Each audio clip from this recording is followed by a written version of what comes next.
আপনাদেরকে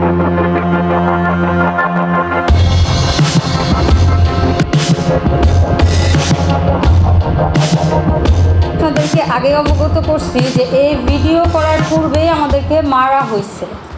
স্বপ্না খন্দকার নিজে আমার জামা পড়ছে এবং এখানে বলা হয়েছে যে এইভাবে আমাকে দিয়ে ভিডিওটা করানো হয়েছে। এবং আপনি যদি ভিডিওটা ভালোভাবে ফলো করেন, আমি জানি না, আপনি যদি ভিডিওটা ভালোভাবে ফলো করেন, ভিডিওতে তৃতীয় ব্যক্তির উপস্থিতি আছে ওই রুমের ভিতরে। আসসালামু আলাইকুম প্রিয় দর্শক, ফাইনালি চলে আসলাম আপডেট ও গুরুত্বপূর্ণ কিছু নিউজ নিয়ে আপনাদের মাঝে। প্রিয় দর্শক, অবশ্যই ভিডিওটি শেষ অবধি দেখবেন। দর্শক, আপনাদের কাছে ছোট্ট একটি অনুরোধ, দেশ এবং দেশের বাইরে হলে কমেন্ট বক্সে লিখে জানিয়ে দেবেন, আর চ্যানেলে নতুন হলে সাবস্ক্রাইব করে পাশে থাকা বেল বাটনটি অবশ্যই অল করে দেবেন, কারণ পরবর্তী আপডেট নিউজ সবার আগে পাওয়ার জন্য প্রিয় দর্শক আর অবশ্যই একটি লাইক দেবেন। দর্শক, আর দেরি নয়, মূল ভিডিওতে যাওয়া যাক। আসসালামু আলাইকুম রাহমাতুল্লাহি ওয়া বারাকাতুহু। সম্মানিত দর্শক, বাংলাদেশে অতি সম্প্রতি একটি আলোচিত বিষয়, যেটি নিয়ে প্রচণ্ড আলোচনা হচ্ছে এবং আরও বেশি আলোচনা হওয়া উচিত। রাজনীতির যে কলঙ্ক, কূটনীতির যে কলঙ্ক, কিভাবে পেছন থেকে ছুরি মারা হয় রাজনীতিতে, কিভাবে বিভ্রান্ত করা হয় এবং কিভাবে আমরা দিনের আলোতে যা দেখি সেটি রাতের অন্ধকারে পাল্টে যায়, এরকম একটি ঘটনা অতি সম্প্রতি ঘটেছে। সেটি কি? সেটি হলো যে ভারত এবং আমেরিকা,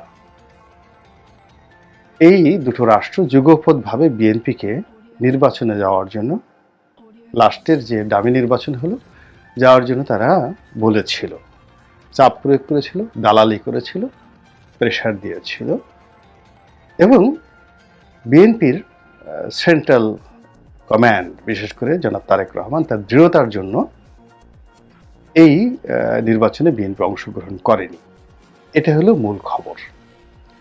খবরের আরেকটি পার্ট, দ্বিতীয় পার্ট, সেটা হলো শীর্ষ নেতাদেরকে জেলখানায় ঢুকিয়ে সেখানে এই নির্বাচনে বিএনপিকে আনার জন্য তাদেরকে বিভিন্ন প্রস্তাব দেওয়া হয়েছে, প্রলোভন দেওয়া হয়েছে, চাপ তাপ যা কিছু করার দরকার সব কিছু করা হয়েছে। এবং এই প্রলোভনে পড়ে ব্যারিস্টার শাহজাহান ওমর জেল থেকে বের হয়ে সঙ্গে সঙ্গে আওয়ামী লীগে যোগদান করলেন। He is a very smart fellow. তিনি যদি শমশের মুবিন চৌধুরী সাহেবের মতো বা অন্য বিএনএম কিংবা আরও যে সকল খুচরা পার্টি হয়েছিল তাদের মতো ভুল করতেন, তিনিও শেষ হয়ে যেতেন। যা হোক, জেলখানাতে যারা নেতা ছিলেন তাদের উপর এরকম তাপচাপ হবে, এটা স্বাভাবিক, সব আমলে হয়েছে, এটা নিয়ে আমরা মনে কিছু করি না। কিন্তু যেটি পিলে চমকানো খবর, সেটি হলো জেলখানার মধ্যে বা জেলের অভ্যন্তরে কূটনীতিবিদদের সঙ্গে বিএনপি নেতাদের বৈঠক নিয়ে একটি, আমি বলবো, গুজব বা খবর, যাই বলেন না কেন, এটি হয়েছে। বোঝার চেষ্টা করেন যে ভারতের কোনো রাষ্ট্রদূত, আমেরিকার কোনো রাষ্ট্রদূত যদি জেলখানা থেকে মির্জা ফখরুল সাহেবের সঙ্গে দেখা করে তাকে বলে থাকেন যে আপনার নির্বাচনে যান, তাহলে এটা বেঈমানি, মুনাফিকি এবং কূটনীতির যে ভ্রষ্টাচার, এটি কতটা নিম্ন পর্যায়ে যেতে পারে তা কল্পনাই করা যায় না। পুরো 2023 সনের একেবারে জানুয়ারি থেকে ডিসেম্বর পর্যন্ত আমরা যেটা দেখেছি সেটা হলো আমেরিকার দেবতা, এবং সেই দেবতার যে দেবদূত, তিনি হলেন মিস্টার পিটার ডি হাস। আমরা যেটা বোঝার চেষ্টা করেছি, মিস্টার পিটার ডি হাস এদেশে গণতন্ত্র প্রতিষ্ঠা করার জন্য প্রাণান্ত চেষ্টা চালাচ্ছেন, এবং আমরা অকাতরে নির্বিশেষে এই মানুষটিকে বিশ্বাস করেছি। এবং আমেরিকা প্রায় প্রতিদিন সংবাদ সম্মেলন করে বলার চেষ্টা করেছে যে তারা ভারতের চোখ দিয়ে বাংলাদেশকে দেখবে না, ভারতের কথা শুনবে না, বাংলাদেশে আমেরিকার স্বার্থ অভিন্ন নয়, ভিন্ন, মানে ভারতের এবং আমেরিকার যে স্বার্থ এটি ভিন্ন, উদ্দেশ্য ভিন্ন, লক্ষ্য ভিন্ন। কাজেই তারা এখানে পশ্চিমা গণতন্ত্র প্রতিষ্ঠা করতে চাচ্ছে, ভারতীয় মডেলের কোনো গণতন্ত্র তারা করতে চাচ্ছে না। এবং এটা বিএনপি সহ সাধারণ মানুষ আমেরিকাকে এভাবে বিশ্বাস করেছে, কেউ সন্দেহ করেনি। অন্যদিকে ভারত এখানে নড়াচড়া করেনি, তারা বিএনপির সাথে প্রকাশ্যে যোগাযোগ করেনি। তারা গোপনে তলে তলে আওয়ামী লীগকে যত রকম টেকনিক্যাল সাপোর্ট রয়েছে, লজিস্টিক সাপোর্ট রয়েছে, সবই তারা দিয়েছে এবং কথা খুব কম বলেছে, বলেইনি।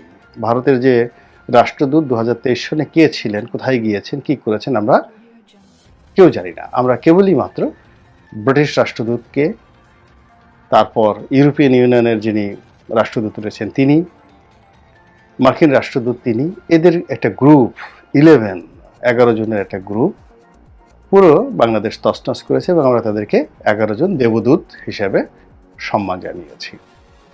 আর ভারত এখানে তলে তলে যে কাজগুলো করেছে সেই কাজগুলো নিয়ে আমাদের কোনো মাথা ব্যথা ছিল না এবং আমরা ধরে নিয়েছিলাম যে এই পশ্চিমাদের তৎপরতার কারণে ভারত গর্তে চলে গেছে এবং এই কারণে ভারতের রাষ্ট্রদূত কোনো প্রকাশ্যে আসছেন না। দ্বিতীয়ত, ভারতের সঙ্গে আমেরিকার একটা দ্বন্দ্ব যাচ্ছে, সংঘাত যাচ্ছে বাংলাদেশকে নিয়ে। আমরা এটা বলেছি এবং আমরা এটা বলেছি আমেরিকার আচরণ এবং কথাবার্তা দেখে। তারা যেভাবে সিনা উঁচিয়ে বুক ফুলিয়ে বাংলাদেশে যেভাবে চলেছেন, তাতে মনে হচ্ছে যে তারা স্বাধীনভাবে এবার একটা কিছু করেই ছাড়বেন। কিন্তু এই আমেরিকানরা তারা যে ভারতের কেনা গোলাম এবং তারা যে ভারতের রাষ্ট্রদূতের তল্পি বাহক হিসেবে তাদের এজেন্ডাগুলো বাস্তবায়ন করেছে, এটি বিশ্বাস করতে হবে। যদি এরকম কোনো তথ্য এবং প্রমাণ অনাগত দিনে পাওয়া যায় যে মার্কিন রাষ্ট্রদূত এবং ভারতীয় রাষ্ট্রদূত একসঙ্গে একই ভাষায় কথা বলে বিএনপিকে এই নির্বাচনে যাওয়ার জন্য টোপ দিয়েছে, এটি যদি সত্য হয়।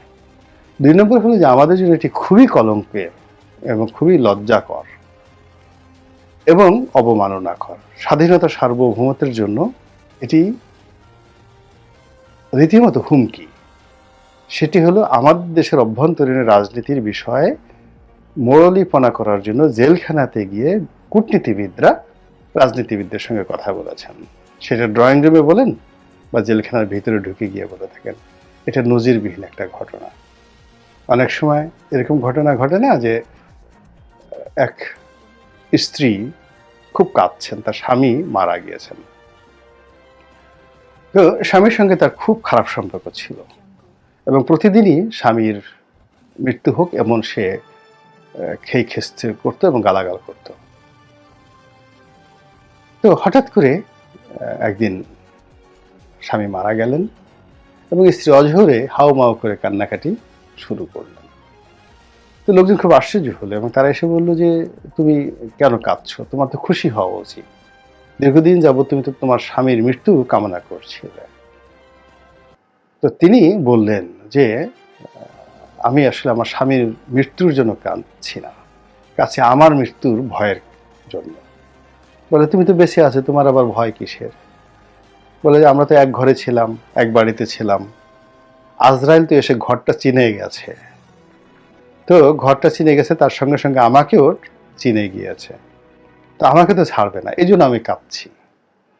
এখন বোঝার চেষ্টা করুন যে আওয়ামী লীগের আমল হোক, যে আমলই হোক না কেন, আমরা নিজেদেরকে কোন পর্যায়ে নিয়ে আসছি কথা বলতে আমার খুব লজ্জা লাগছে। যারা এই খবরগুলো আসছে, সরকারের পক্ষ থেকে কোনো কিছু বলা হচ্ছে না, কিন্তু এই ঘটনাগুলো ঘটেছে। একই সঙ্গে কিন্তু বিএনপিকে নিয়ে যারা ট্রল করেন বা তুচ্ছ এবং তাচ্ছিল্য করেন, তাদের জন্য দুঃসংবাদ যে একটি দলের সকল শীর্ষ নেতারা জেলখানায় গেলেন। সারা দেশে প্রায় 30,000 লোককে ধরপাকড় করা হলো এবং আপনি মিলিয়ে দেখেন ইসরায়েলি আক্রমণে এ যাবৎকালে প্রায় 30,000 লোক মারা গিয়েছেন। আর বাংলাদেশেও 28 অক্টোবরের পরে পুলিশের যে ক্র্যাকডাউন, এরপরে 30,000 নেতাকর্মী একেবারে 7ই জানুয়ারি পর্যন্ত গ্রেপ্তার হয়েছে সারা বাংলাদেশে। তো এত বড় ম্যাসাকার, এত বড় চাপের পরেও বিএনপি বিভ্রান্ত হয়নি। 2014 সনে কিন্তু এই আমেরিকাই বিএনপিকে আন্দোলন থেকে সরিয়ে দিয়েছে, বলেছে যে আবার একটা নির্বাচন হচ্ছে, তোমাদের এই আন্দোলন তোমরা স্টপ করো। ভারতের বুদ্ধিতে তারা এই ফাজলামোটা করেছে। আবার 2018 সনে যে বিএনপি নির্বাচনে গেল ডক্টর কামালের নেতৃত্বে, পুরোটাই আমেরিকা এবং ভারতের একটা কূটচাল ছিল। এবং তৃতীয় দফাতে এসে আবার নতুন একটা চরিত্র নিয়ে, নতুন একটা বৈশিষ্ট্য নিয়ে, মুনাফিকের একটা নতুন রূপ নিয়ে তারা এইবার এই যে কাজটি করলো, যে ফাঁদটি পাতলো, এই প্রথম অত্যন্ত সফলভাবে এই ফাঁদে বিএনপি পা দেয়নি। বিএনপি ভারতকে রিগ্রেট করেছে এবং আমেরিকাকে রিগ্রেট করেছে। এর ফলে বাংলাদেশের রাজনীতিতে বিএনপিকে কেন্দ্র করে একটি নতুন বলয়, একটা আন্তর্জাতিক একটা শক্তিশালী নতুন বলয় তৈরি হবে। এখন বিএনপির যারা লোকজন রয়েছে তারা আর পিটার ডি হাঁসকে পাতি হাঁস তো দূরের কথা, পাতি মুরগি হিসেবেও কিন্তু এখন তারা ট্রিট করে না, পাত্তাই দিচ্ছে না তারা। আমেরিকা বাংলাদেশের জন্য কিছু করবে, কিসের ভিসা নিষেধাজ্ঞা, ফজলামোর একটা সীমা আছে। তারা আমেরিকাকে একটা পশম মনে করছে না এখন। অথচ এই আমেরিকার একটা কথা, আমেরিকার একটা টেলিফোন, আমেরিকান রাষ্ট্রদূতের একটা দাওয়াত গ্রহণ করার জন্য বিএনপি রীতিমতো পাগল ছিল। তো বিএনপি যে মোহমুক্ত হয়েছে, বিএনপি একটি চক্রান্তকে মোকাবেলা করেছে এবং বিএনপি এখনো পর্যন্ত স্থির অবস্থায় দাঁড়িয়ে আছে। সারা বাংলাদেশের যত দালাল রয়েছে, ফুড়িয়া রয়েছে, মিডিয়া রয়েছে, ঠিডিয়া রয়েছে, সবাই মিলে উপজেলা নির্বাচনে বিএনপির যাওয়া উচিত, না গেলে দল থাকবে না। কিন্তু দেখুন বিএনপি একেবারে বাপের বেটার মতো দাঁড়িয়ে আছে। যারাই গিয়েছে পাইকারি হারে সবাইকে বহিষ্কার করেছে। এবং দেখুন আপনি এই নির্বাচন যারা গিয়েছে, বিএনপির সমস্ত লোকজন কয়জন পাশ করে, কয়জনের জামানত বাজেয়াপ্ত হয়, কয়জন মার খায় এবং কয়জন জেলে যায়। Just wait and see. এই যে বিএনপি ডে বাই ডে রাজনীতির সংগ্রামে যে পরিপক্কতা দেখাচ্ছে, যে সফলতা দেখাচ্ছে, এটি অনাগত দিনে বিএনপির জন্য একটি নতুন ইতিহাস রচনা করবে। আল্লাহ আমাদের সবাইকে হেদায়েত দান করুন এবং হেফাজত করুন। আসসালামু আলাইকুম ওয়া রাহমাতুল্লাহি ওয়া বারাকাতুহু।